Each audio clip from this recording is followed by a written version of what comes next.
хамгийн энгийнээр тайлбарлах гал оролт юм уу те хамгийн энгийнээр сэтгэл зүйч юу гэдэг юм бэ сэтгэл засалчны юу гэдэг юм бэ ч гэдэг юм уу те за сэтгэл зүйч бол нэгдүгürt эрүүл бүтлэгтэй ажиллах хэрэгтэй юу гэхээр сэтгэл зүйн хувьд нэгдүгürt эрүүл хүмүүстэй ажиллах буюу өрсөн зэрэглэл арга хэмжээ хамгийн их ажилдаг төрлийн хүмүүс нь гэсэн үг. Хоёрдугаар сэтгцийн толгомцсон асуудалтай буюу биднээс ярьдаг стресстэй тий одоо энэ сэтгэл зүйн ямар нэгэн толгомцсон асуудалтай хямралтай гэж яриад байдаг. Ийм бүлэгтэй ажилдаг төрлийн хүмүүс.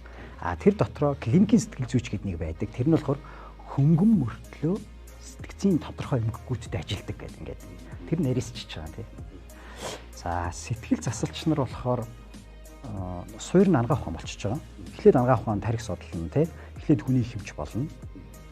Дараа нь сэтгцийн хэмж болж байгаа. Одоо нарийн одоо төрөлцөн нарийн мэрэгжлийн хэмж гэж биднээс эрсдлийн хэмж гэдэгтэй адилхан сэтгцийн хэмж гэдэг нарийн хэлж байгаа. Тэгэхээр тэр сэтгцийн хэмж чинь дахиад төрөлцөн нарийн мэрэгжлэр дахиад дараагийн шатанд нарийн хэлж байгаа. Тэрний юу гэхээр сэтгэл заслын хэмж гэдэг юм мэрэгжлэр дахиад нарийн хэлж байгаа. Тэгэхээр ийм тэр хоёрын хооронд бас шал өөр ялгаа байгаа. Тэгэхээр тэр сэтгэл заслын хэмжнэр чинь ихэнхдээ сэтгцийн толгомцсон асуудалтай ч юм уу эрүүл бүлэгтэй ажиллахаасаа илүүтэйгээр одоо юу гэдэг мэдээж тодорхой хэмжээр өрсөн зэрэглэл арга хэмжээнүүдээ авна те юмнуудаа хийн те нийгэм мэдээлэлээ хүргэн окей тийм юмнуудаа авна. Гэхдээ яг ингэ тулж ажиллаж байгаа хүмүүс нь бол ихэнхдээ яг сэтгцийн хувьд гэх юм уу одоо сэтгэл зүйн хувьд ямар нэгэн байдлаар эмгэг байдлаар руу орцсон өвчтөж байдаг юм уу те эсвэл тодорхой төвшнийг ингээд ялгах юм бол илүү жоохон хүнд асуудалтай болцсон те дамж ирсэн ч гэдэг юм уу ийм хүмүүстэй ажилладаг хүмүүсийг хэлээд байна. Энэгээрээ л үндсэндээ бол ялгаатай л байна гэсэн үг л те.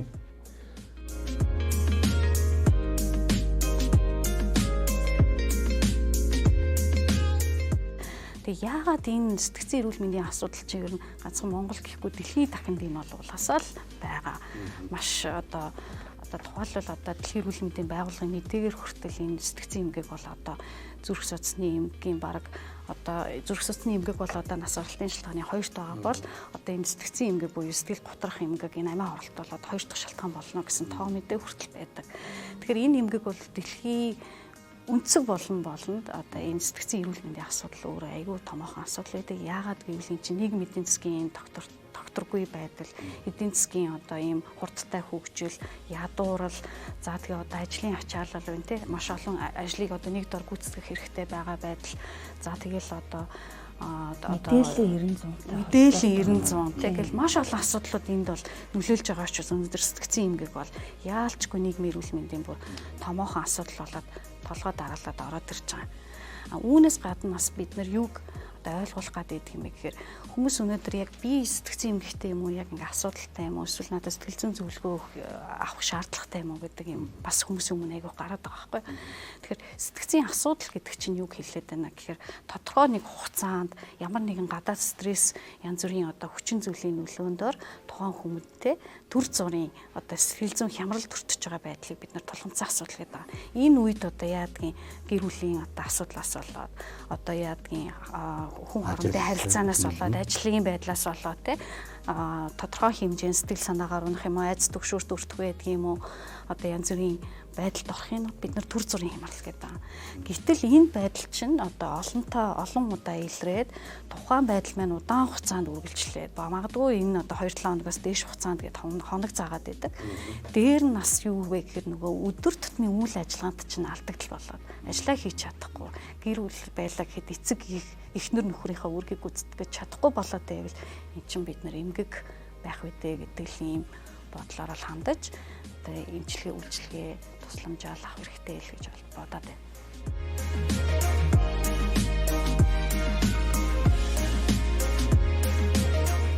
Одоо юугаараа ялгаатай гэвэл сэтгцийн эрүүл мэндийн асуудлын үед ч гэсэн бие махбодын асуудал дагалддаг.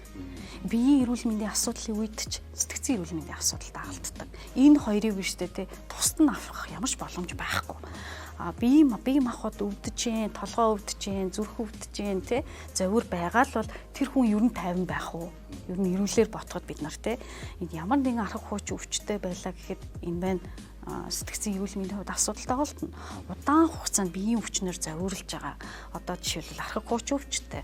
Магадгүй одоо өөхөх аюул эмгэгт өртсөн эмгэгтэй хүн ч гэсэн сэтгцийн эрүүл мэндийн асуудал бол тийм одоо эрүүл байна гэж бол бодохгүй болохгүй л байна. Тэгэхээр үл энэ хоёр юмыг бол одоо салгаж болохгүй. Тийм болохоор энэ тусламжийг үзүүлэхдээ аль алийг л бид нэр анхаарах хэрэгтэй л гэж бодож байна.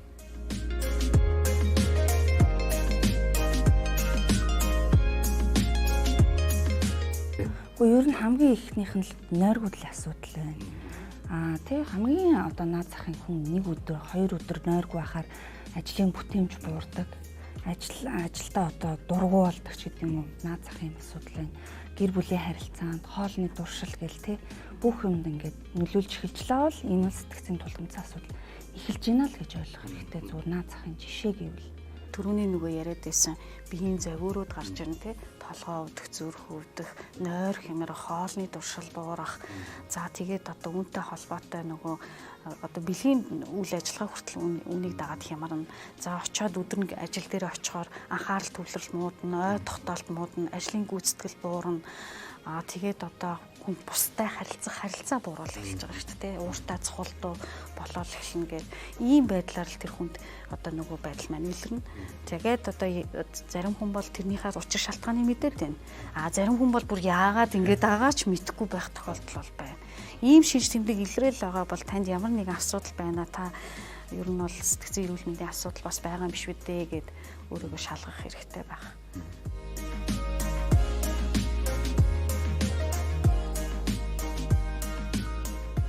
Одоо амиа өвтглийн тэр ингэдэг юм л да 100 мянган хүн амд навагдах интенсив үзүүлэлт гэж юм байдаг. Өөрөлдөх юм бол хөвчлсөн тоогоороо гэсэн үг шүү те. Ингээд үзүүлэлтийн 100 мянган хамт навагдсан үзүүлэлтээр ингээд ангилдаг юм л да. Тэгсэн чинь 2017 онд Дэлхийн эрүүл мэндийн байгууллагын тавьсан одоо мэдээлэл дээр Монголыг 100 мянган хүн амд 28.3 гэж гаргасан байдаг.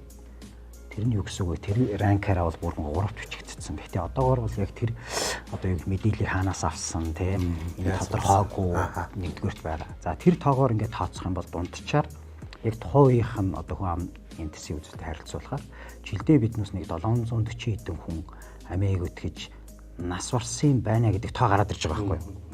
Тэгсэн чи яг одоо цагдаагийн ерхийн газар ч байдаг юм уу те гаргасан юм тоонуудаас болохоор яг тийм 700 гэдэг тоо бол нэгдүгürt гараагүй байх шүү. Зүгээр тэр тоо бол амийг өтгөх оролдлогуудтайгаа нийлүүлээ дундчаар нь одоо юу гэдгийг таамаглал төвшүүлээд ингээд гаргасан тоонууд байх боломжтой гэж үзээд байгаа. Яг тэгвэл ус амийг өтгөх болон амийг өтгөх оролдлого гэдэг чинь хоёулаа нэг цэгээс эхэлж байгаа. Юу гэсэн үг вэ? Хоёулаа нэг зорилготой үйлдэл хийцэн аль нь л юу гэхээр өгөх тухай зорилготой нэг үйлдэл хийцэн тэр хоёр багтчихж байгаа. Зүгээр нэг нь төгс амжилттай болсон нэг нь амжилтгүй болсон л гэсэн санаа явж байгаа. Тэгэхээр нөгөө тэр тоогоороо юу болж хувирч яана гэхээр окей нөгөө нэг биднес бол амжилттай болсон буюу яг амийг өтгөх нас орсон тоон дээр илүү их акцент бас өгöd байгаа юм л да. Жишээ нь тэр тоогоороо бол жишээ нь төгс амийг өтгцэн ч гэдэг юм уу те. Ийм одоо юу өтгөлийн тоон бол эрчүүд нь нийт амийг өтгөлийн 80 гаруй хувь эзэлдэг байхгүй. Нөгөө 4 дахин илүүгээд байгаа шалтгаан ч тэр юм. Үлдсэн дээр 20% эмэгтэйчүүд байгаад байгаа юм байна. Гэхдээ яг зүгээр яг одоогийн бидний хийсэн судалгаа болон одоо бидний одоо яг хийжсэн ингээд оны зарим нэг хийжсэн сүүлийн үед гараад байгаа мэдээлэлүүд ч гэдэг юм уу те. Ингээ ханзаарахаар яг зүгээр тэр энэ тоо бол одоо бол дундчаар жишээ Монголд бол 3 сая одоо 300 мянган хам байна уу те. За 300 мянган хамтай ингээд хүн ам дотор жилдээ бид нар бол нэг 450-аас 500-ийн хооронд дундчаар хэлбэлцдэг юм. Гэхдээ энэ тоо бага биш. Жишээ нь 3 сая хүн амтай Монголд жил болгон зөвхөн амийг өтгөлөөр 500 хүн алдаад байгаа байхгүй. Тэгээд тэрнийх нь насын ингээд үзэхээр шүү дээ тий. 15-34 нас байдаг байхгүй. Ерөөсөө цэл залуу бүр ингээд яг ид боловсрохын хийх хөгж ерөөсөө ингээд нийгмийн хамгийн одоо юу гэдгийг тий оюунлаг насны хүмүүс нь энэ үйлдэлийг хийгээд байгаа юм байна гэдэг. Энэ уус дэлхийд ч юм байдгийг Монголд яг энэ хоёр яваад байгаа. Тэгэхээр яг яг одоо энэ интенсив үзүүлэлт нь бол ингээд сүүлийн үеийн дэлгэрэнтийн байгууллагын мэдээллүүдээр бол ингээд багасчаад байгаа. Тэгээ сүүлийн үед бол яг энэ чиглэлээр бол одоо цагдаагийн ерхий газрууд энэ төр судалгаа хийж байгаа.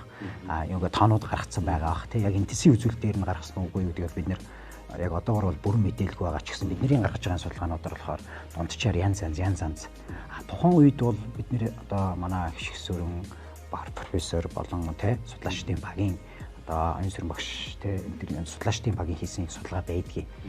Тэр одоо 2013 онд хийжсэн тэр нэг тайлан тооцоо мэдээллүүдийн судалгаанууд дээр тэр одоо судалгаануудын үр дүнд болохоор ийм гарсан байгаа.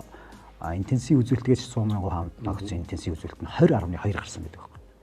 100,000 хаамд. Тэгэхээр 20-с дээш гарахаар ийм тодорхойлт гардаг. Ямар тодорхойлт гардаг бол 20-с дээш болчих юм бол энэ амийн игүүтгэл чинь одоо аюулын зэрэг төрлөө шүү гэдэг индикатор болдгийг. Аюулын зэрэг төрлөө шүү. 25-аас дээш болох юм бол бүр үндэсний аюулгүй байдал гаргацсан байх шүү гэдэг тийм тодорхойлтод хүрдэг байхгүй. Тэгэхээр энэ амийн игүүтгэлийг болохоор бид нар болохоор юу гэж ойлгоод байна гэвэл зөвхөн сэтгэл зүйн асуудал гэж ойлгодог. Үгүй. Нийгмийн асуудал, тий? Социологийн асуудал, тий? Улс төрийн асуудал, бүр хууль эрх зүйн асуудал, тий? Одоо бидний яриад байгаа энийг олон одоо юу гэдгийг те зүгээр дотоодын нийт бүтээгдэхүүний хэлбэлцэл амиа өгдөг шууд нөлөөлдөг. Ажилгүйд л нэмэгдэхэл амиа өгдөг шууд нөлөөлдөг. Саяны ковидын үед амиа өгдөг нь угаалаа тодорхой.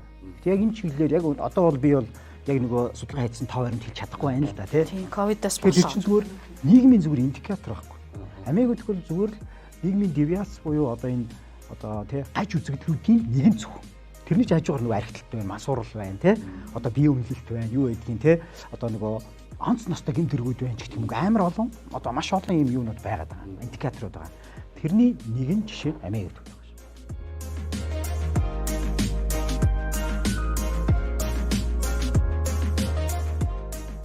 Амиа гэдэг маш олон сэтгцийн асуудлын төгсгөл байж болно.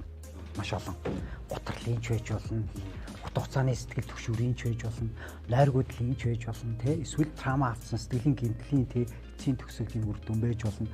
Магадгүй димэрэл буюу солиорлын эмгэгүүдийн төгсгөлийн үр дүн байж болно. Тэгэхээр зүгээр амиа гэдэг бол маш олон төрлийн сэтгцийн жишээ нь мансуур төрлийн байдлын хит их хэрэглээний асуудал сүүлдээ нөгөө хит их тухайн одоо тэ маш нэлээд асуудлаас болоод ч байдаг юм тэр үйлдэлүүдийг эсвэл нөгөө ухамсаргүй үйлдэлүүд өөрөлдөх юм бол ухамсар тархин дарангуйлагдсан тэр үедээ нөгөө ухамсаргүй өөрийгөө хянж чадахгүй тэ emotional team үйлдэлүүдэд илүү их одоо юу гэдгийг одоо юу хагаад тэрийгээ дагаад тэр үйлдэлүүд гардаг ч байдаг юм уу тэ зүгээр ингээд маш олон юмны үр дүн мөн гэхдээ яг зүгээр ингэж шүү дээ мэдээж энэ үйлдэл бол одоо ингэдэг юм байна л да хугацааны хувьд гэхдээ яг үндэ ялгаатай гэж үзэж байна.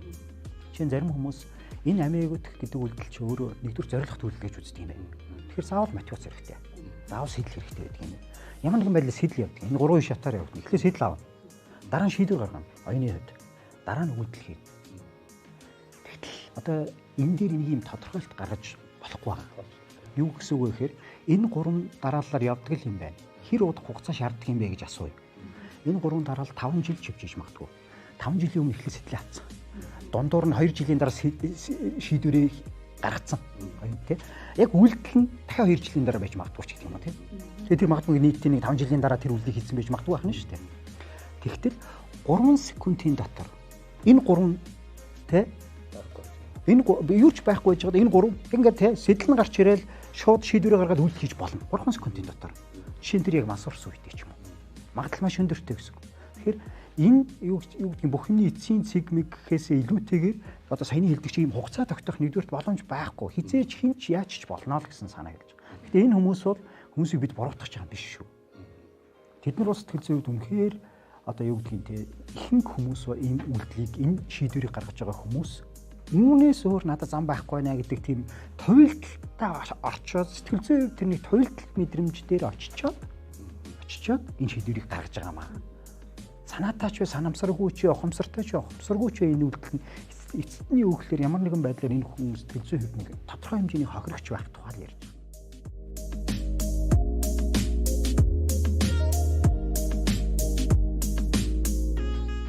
Гэхдээ эмчлэгт нь л те одоо дотоод шалтгаантай гадаад шалтгаантай гэдэг хоёр ангилж ийн л та. Тэгээд одоо чинь саяны ямар одоо асуудалтайгаас шалтгаална жишээ нь тэр донтолт гэж юм сэтгэл готрол гэж юм. Түүнээс зүгээр удаан хугацаа шаарддаг. Тухайн хүний хувь хүнийхээ онцлогоос одоо шалтгаалдаг байхгүй юу? Жишээ нь одоо юу гэдгийг бас боловсрал, гэр бүлийн хүмүүжлийн шалтгаан одоо үнд суурьуд хүртэл байж болно. Тэгэхээр идэхгүй бол биш. Идэхгүй өвчнүүд энэ одоо дотоод шалтгаантай өвчнүүд гэж ярьж байна тий.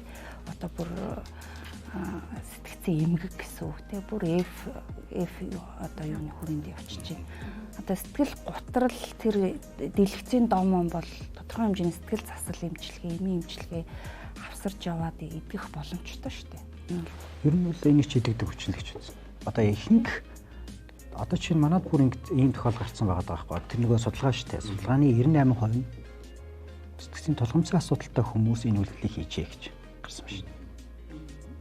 2% сэтгцийн яг одоо юу гэдгийг тодорхой шизофренич байдаг юм уу? Бүр тэ хүнд шатны тодорхой сэтгцийн эмгэгтэй, сэтгцийн эмч хяналтанд явдаг хүмүүс энэ үйлдэлийг хийсэн байна гэж нэг тодорхойлцсон байна. Тэр бол нөгөө өмнөх дээрийн судалгаалтаа тий. Гэтэл одоо энэ судалгаа нь ингээд орчин үед өөрчлөгдөд ингээд явна. Гэхдээ мэдээж энэ юу гэхээр нийгэмд түгээмэл тархсан сэтгэл готролын асуудлууд. Нийгэмд түгээмэл тархаж байгаа одоо жишээ нь сүүлийн үеийн залуучуудын гамбил одоо мөрөөдөө тоглох асуудал бүр амжилттай боллоо тий. За одоо энэ түрүүний хэлдэг хар тамхи масруулах төрлийн байцын хараат байдлын асуудал ч их амжилттай боллоо.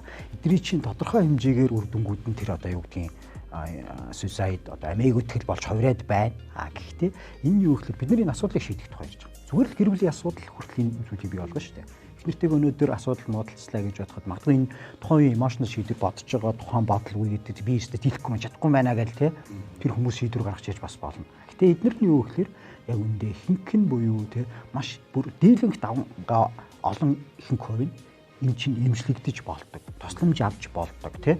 Энэ одоо юу гэдгийг зарим одоо тэр үнэхээр дотоод шалтгаантай урт хугацааны байн давтагддаг сэтгцийн хүнд эмгэг биш л бол ер нь бол идэгнэ гэж л үзэж байна.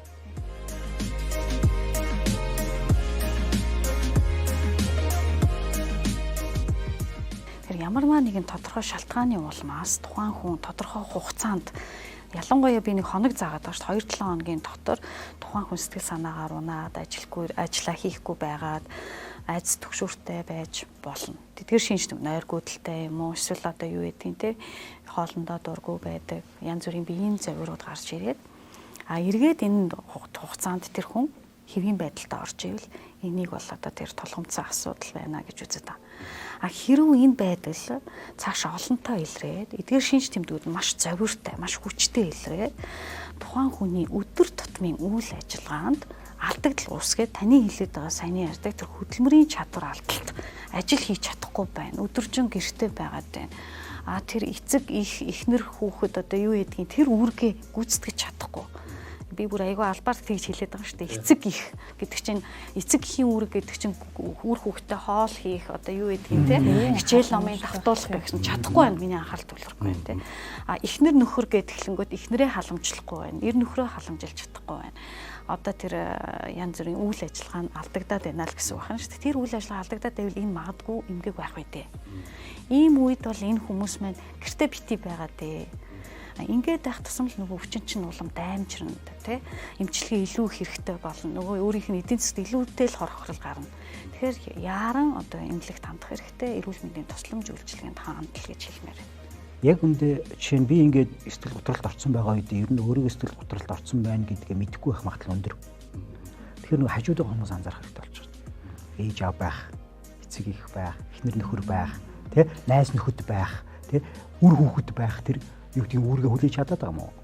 Тэр юу гэдгийг те зүйлийг хийж чадаад байгаа юм чадахгүй байгаа юм. Эсвэл өдөртний үйл ажиллагаа нь хямраад байгаа юм уу? Тэ ядахтаа нэг хүн чинь нэг юм ямар ч наснаасаа хамааруулаад би нэг сурч боловсруулахаас гадна эсвэл ажил төлөвлөмөр хийхээс шалтгаалууд би нэг нийгэмд тодорхой хэмжээний үүрэгтэй оролцсон. Тэр үүрэг нь байхгүй байгаа юм уу? Гэдгийг биднээс хажуугаас нь хүмүүс анзаарч хэлдэг шүү дээ. Манай нэг л биш байна. Гэт. Тийм үедээ бид нар яах вэ гэхээр заавал нөгөө тэр хүний хайсыг дагаж болдгоо юм аа. Сэтгцийн асуудалтай хүний хайсыг дагаал те чи одоо хизээ те гайгүй чи юу гайгүй юу хэр би гайгүй л юм шүү дээ. Тэ эсвэл те чамд ямар хамаатай юм тэгнэз тэнгууд нь за хоёулаа нэг эмдэгт очиж бити солиороо даа гэж тэгтэл те за гайгүй гэж бодож болохгүй. Бид нар гаднаас нь нөгөө энэ хүн чинь нэгт сэтгцээр эрүүл биш сэтгэлгээтэй байгаа үед нь тэр хүний эрүүл биш дүгнэлтэнд итгэж болохгүй л гэсэн үг байхгүй. Тэгэхээр би тэр дүгнэлтэнд итгэж байгаа энэ хүнд болчих чадахгүй. Биднээс хажуу талаас нь харж байгаа нь тэр ах トゥ амрагсад ээж аауд нь туслах нь шүү дээ. Эхнэр нөхрүүд нь болохгүй байна. Бүр болохгүй бол ямар нэг аргаар нэг хөтлөөд те. Өөрөөр нөлөөлүүлэх те. Одоо хамгийн нөгөө нэг нөлөөлж зөвшөөрөхгүй байгаа хүмүүс шүү дээ. Одоо жишээ нь дүүдээ ч юм уу ээждээ хэлдэг те ингээ ээж та болохгүй та нойргоо оноод ингээ амар уур уцаартай болчиход ингээд ингээ чи бичи олон юм яриад ч гэдэг юм те тэр үед нь илүү сонсдог хүнээр нөлөөлүүлэх те итгэл даах үзэн бүр нөлөөлөх болох боломжгүй л өөр газар дагуулж яваа санамсаргүйгээр одоо үзүүлэх ч гэдэг юм уу эсвэл сэтгцэн эрүүл мэнд сэтгэл зүйн чиглэлийн одоо медиа янз бүрийн мэдээлэл үзүүлж харуулах те ийм маргаар нөлөөлөх гэсэн. Тийм. Гэх мэтчлэнгээр оролдох хэрэгтэй. Хайж юурээсээ болохгүй. Одоо архичд гэж яриад байгаа юм те. Арх удаг хүнээс хайчдаг шүү дээ. Тэрнтэй адилхан биш одоо нөгөө ар гэрийнх нь ууггүй ингээ яваад тэрэн шиг ууггүй байх хэрэгтэй байхгүй.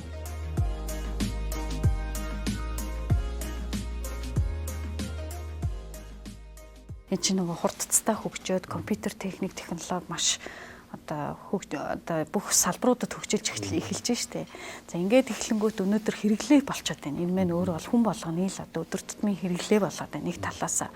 Нөгөө талаасаа бол юу вэ гэхээр энэ мэн нэг тийм хэдийгээр хөгжил дэвшлиг авчираад маш олон одоо биднэрт ажлыг гүйцэтгэж байгаа багж одоо гол түүл болж байгаа хэдий ч тодорхой хэмжээний бас сул талууд энэ чинь харагдаад эхэллээ л дээ.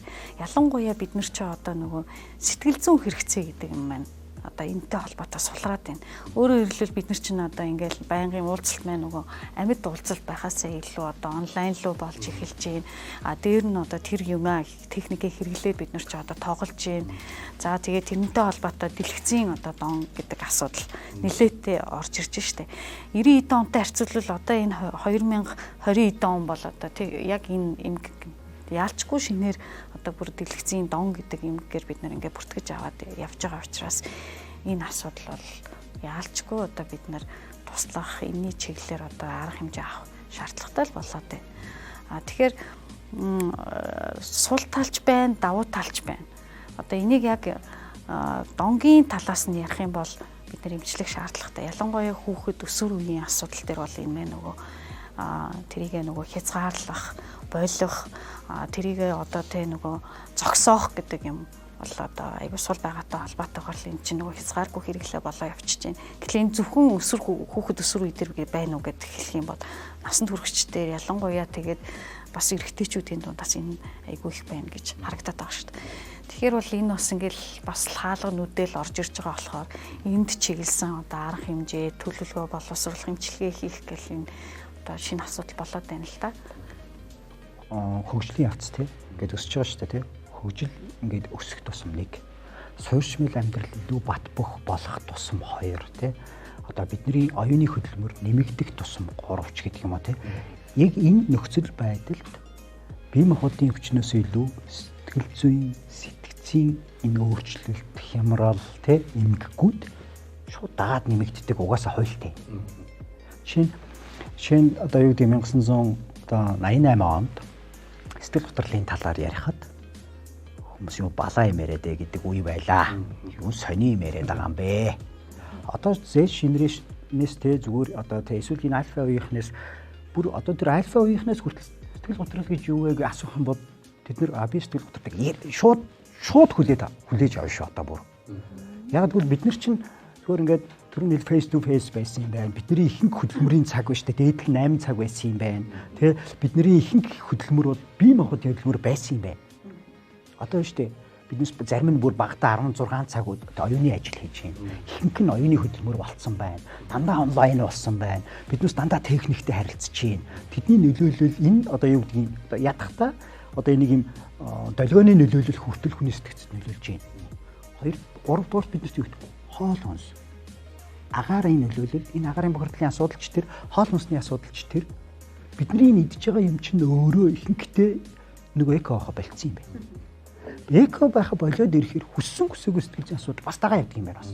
Ч гэдэг юм уу. Тэгэхээр нөгөө ийм энийг чинь л нөгөө юу хэлээд байна гэхээр орчин үеийн нөгөө сэтгцийн асуудал бол ингээд дэлхийн нийтийн асуудал байна.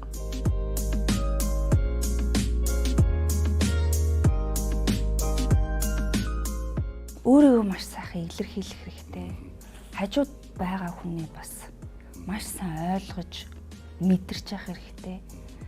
Ер нь бол ингээ балансаа барьдаг байх хэрэгтэй. Ер нь бол тэгээд тусламж үйлчлэгийг ерөөсөө санаа зовлгүй авах хэрэгтэй. Хөдөлгөөн, хоол, тэр сэтгэл зүйн хамгийн чухал юм шүү. Жишээ нь эрүүл хавлалтай хүмүүс сэтгэл зүйн доктортой ах магадлал өндөр.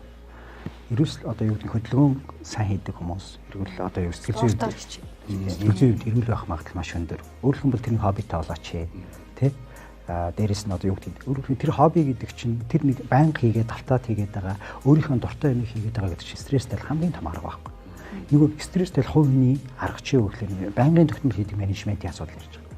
Би хоббигоор хобби одоо чи бидний яриад байгаа тэр нэг хобби гэдэг юм чинь яг үүндээ эцсийн зорилго нь тэр хүнийг аврах гэж л бий болж байгаа. Тэ? Тэгэхээр гоё энэ хоббигоо юу ч байж болно. Тэр нь гэхдээ нөгөө хитэрч эсвэл төвширч болохгүй байвал сайжраа. Тэгэхгүй нөгөө нэг тий хамаг юмаа тий гэр бүлийнхаа бүх мөнгийг тий өөр юм зарцуул хобби болгоод тэр чинь нөгөө дотор нь бас нөгөө тэрийг бол чинь хобби биш тэр чинь бол өөр юм болоод байна шүү дээ. Стресстэй арга биш болоод байна ч гэдэг юм уу тий. Зарим ирчүүд ингэж яддаг л та. Өө харж байна уу тий чи одоо хобби ярьж чинь тий. Чи намайг компьютер тоглуулдаг байц тий гэдэг байхгүй тий. Тэгэхээр тэр чинь өөрөө тэр хүн асуудалд орно шүү дээ тий. Би өөрөө асуудалд орох байхгүй. Тэр бол биш. Ари илүү эрүүл тий. Чи нөгөө хайкинг одоо тий ууланд алах. Тэ одоо гой юм бас гой экстрим спортууд байна тий. Зүгээр л одоо нөгөө аялдаг шинэ хобби бий болгох ч гэдэг тийм. Нэг ийм асуудал байдаг. Энэ хобби биш үү тий? Хобби биш тий. Хоббиг хүмүүс юу гэж ойлгодог? Тэр нь тогтмол байх хэвээр. Байнга өөргөө стресс тайлах буюу рефреш хийж явах хэвээр тийм байх хэвээр. Хобби асуудлаас цугтах гэж хобби хийж ивэл буруу. Ашиг юм шүү дээ. Ажилдаа ингээл нэг тарагдал хэцүү байгаа. За эндээс л зүгтээ тий аялье гэж явж ивэл нэг асуудлаас цугтчихвэл энэ хобби зөв хобби биш болчихж байгаа. Зүгээр тэр нь өдөр тутам тэрнээсээ таашаал авдаг. Өдөр тутам тэрийг хийдэг бол сэтгцийн эрүүл мэндийн хувьд амар чухал шүү бүр. Хүмүүстэй сургалт хийгээд ингээ ярилцаад эсвэл одоо зөвлөгөө гэдэг ярилцаад явчихад хүн юу өөрийгөө мэддэггүй. Ингээ чи юу нь ямар хүн бэ? Чи юу нь ямар чи өөрийгөө юу гэж бодож чинь гэж хэлэнгүүтэл энэ асуултанд хүмүүс за би яг өөрийгөө гэл ингээл хэлэнгүүт хариултгүй. Гэхдээ нэг олон нийт рүү чиглэсэн юм уу эсвэл одоо хүмүүст зориулагдсан хүн шиг харагдаад байдаг. Тэгэхээр тэндээс би юу олж хараад байдаг вэ? Хувь хүн өөрийгөө их мартдсан юм байна. Хувь хүний өөрийн хувь хүний орон зай гэж байна шүү дээ. Тэр бол манад их алдагдсан юм байна гэж хардаг. Тэгэхээр би юу зөвлөх гээд байна гэхээр тэр цагаа өөртөө нэг зарцуулаад өөрийнхөө дулаад нэг бясалгал хийгээд би юу нь ямар хүн юм бэ? Би юу хийх гээд байгаа юм бэ? Яг миний дуртай юм юу вэ? Гэвэр ганц асуултанд л ундаг. Миний дуртай юм юу вэ гэдэг асуултанд л хүмүүс яриулж чаддаг байхгүй юу? Тэгэхээр л энэ лүүгээ нэг цаг гаргаад нэг өөрийгөө нэг бодоод үзээч. Өөрийгөө бодоод өөрийгөө ойлгоцсон хүн бол аливаа асуудалд хандах хандлага, харилцаа маш олон юмн дээр зардлага чиглэлтэй болчиход ирдэг. Тэгэхээр энийг нэг анхаараач. Хоёрт нь би өөрөө нойрны судлаач болохоор нойрны асуудал бол маш олон сэтгцийн болон бие махбодын өвчний эхлэл байдаг.